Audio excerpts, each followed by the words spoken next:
Robert Griffin a vécu toute sa vie dans une petite ville du nord de l'Oregon. Dans ses jeunes années, le vieil homme a longtemps travaillé comme garde-chasse sur une zone protégée, afin de la défendre contre les braconniers. Le temps ayant fait son œuvre et sa santé étant déclinante, il s'est ensuite retiré pour vieillir paisiblement dans une petite maison sise à l'orée de la forêt. M. Griffin avait depuis longtemps divorcé de sa femme et sa fille unique, accompagnée de son mari, avait déménagé à New York car elle considérait la vie de la métropole plus intéressante que celle de la petite ville perdue dans les bois. Presque tous les habitants du village connaissaient M. Griffin au moins de vue et le traitaient avec respect et déférence. Même à la retraite, le vieil homme continuait de détester les braconniers de tout son cœur, et c'est pourquoi il conservait l'habitude de parcourir la zone où il avait travaillé pendant tant d'années afin de désamorcer les pièges qui s'y trouvaient. Mais dans l'Oregon, cet hiver-là avait été très enneigé et M. Griffin ne se déplaçait en forêt qu'en motoneige. Le vieil homme inspectait quotidiennement la zone, peu importe les conditions météorologiques et sans accorder la moindre attention à son état de santé. En se levant un beau matin, M. Griffin constata l'épaisse couverture nuageuse et il comprit qu'une tempête de neige se préparait. Malgré cela, le retraité décida de ne pas déroger à ses habitudes. Il prit donc sa carabine, monta sur sa motoneige et partit faire sa tournée. Mais à peine M. Griffin s'était-il enfoncé dans la forêt que des coups de feu se firent entendre à proximité. Le vieil homme fronça les sourcils, tourna le guidon de sa monture et la dirigea dans la direction d'où les coups de feu avaient retenti. Bientôt, M. Griffin entra dans une vaste clairière qui ressemblait à une énorme soucoupe. À ce point, une triste scène s'étala devant ses yeux. 3 chasseurs, appuyés sur leurs fusils, se tenaient à côté de loups ensanglantés gisant sur la neige. En regardant attentivement, le vieil homme compta les corps d'au moins 5 prédateurs. « Hé vous, c'est quoi ce carnage? Qu'est-ce que vous faites ici? Et avez-vous un permis de chasse ?» demanda M. Griffin très en colère.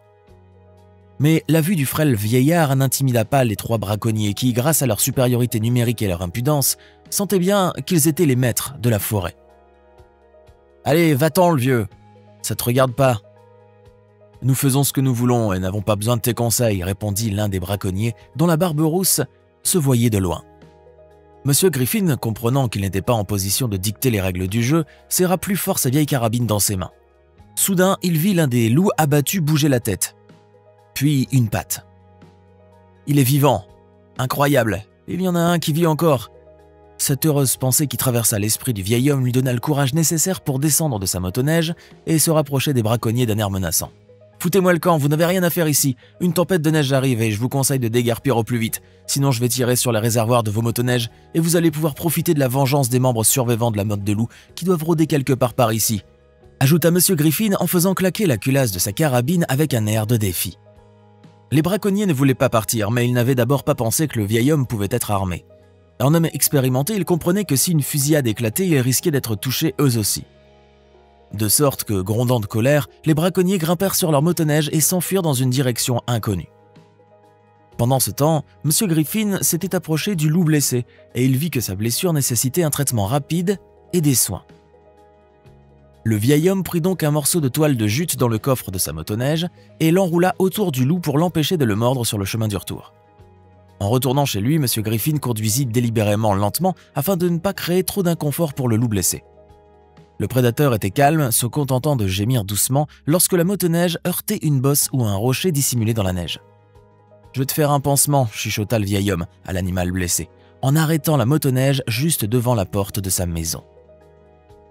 M. Griffin fut alors accueilli par son chien fidèle Jack, qui, pendant tout ce temps, avait impatiemment attendu le retour de son maître. Prenant le loup dans ses bras, le vieil homme entra dans la maison et déposa le prédateur blessé à côté du poêle qui fumait. Alors qu'il était transporté, l'animal reste calme et ne tenta pas de s'en prendre à son sauveteur.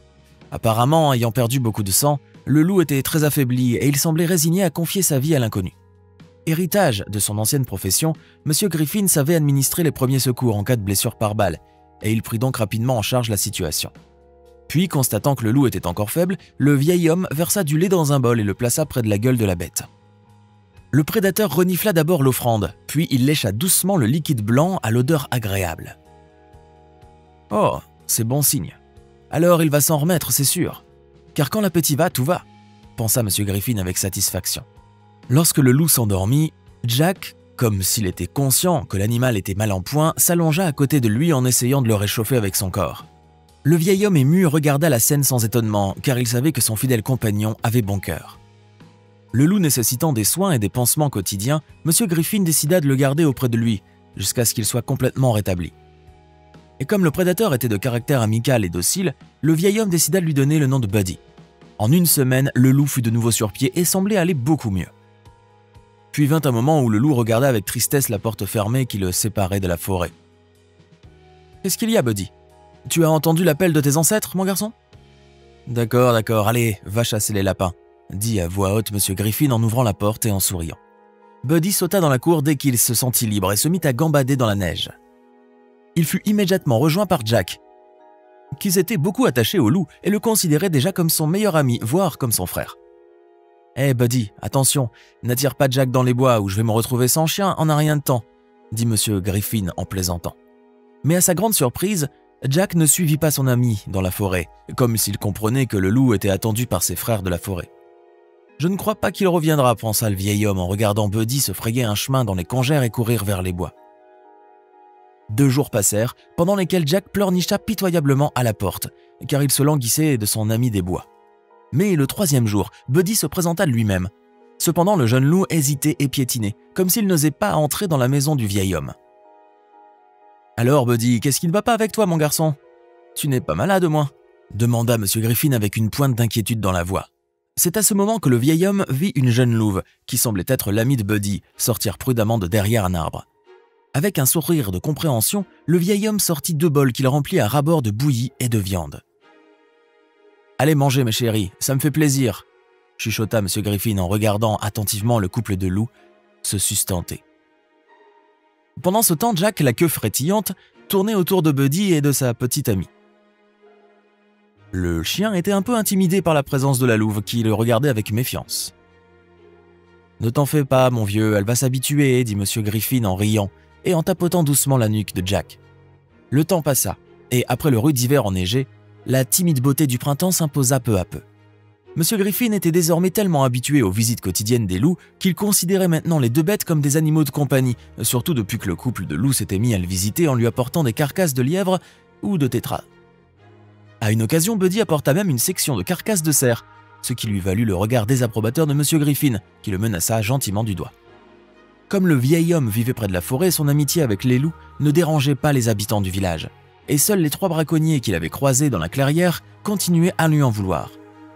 Le retraité se doutait bien que les scélérats vivaient quelque part dans les environs, mais il ne voulait pas partir à leur recherche, pensant que la vie elle-même se chargerait de les punir un jour ou l'autre. Mais les braconniers vindicatifs en décidèrent autrement, et par une sombre soirée de printemps, ils forcèrent leur chemin jusqu'à l'intérieur de la maison de l'ancien garde-chasse. Les 3 hommes empestaient l'alcool à 1 kilomètre à la ronde.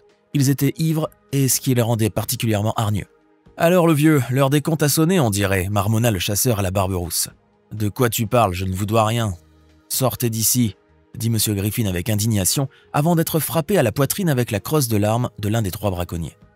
En tombant par terre, le vieil homme réalisa que les braconniers ne cherchaient qu'un prétexte pour se débarrasser de lui, car le garde-chasse retraité comprenait qu'en faisant ses rondes quotidiennes dans la zone, il empêchait les braconniers de vaquer à leurs sombres desseins. Le vieil homme n'eut cependant pas le temps d'élaborer, car 2 ombres maigres, l'une grise et l'autre brune, firent alors irruption dans la maison par la porte ouverte. C'étaient Buddy et Jack, qui quelques instants auparavant s'amusaient ensemble à l'orée de la forêt.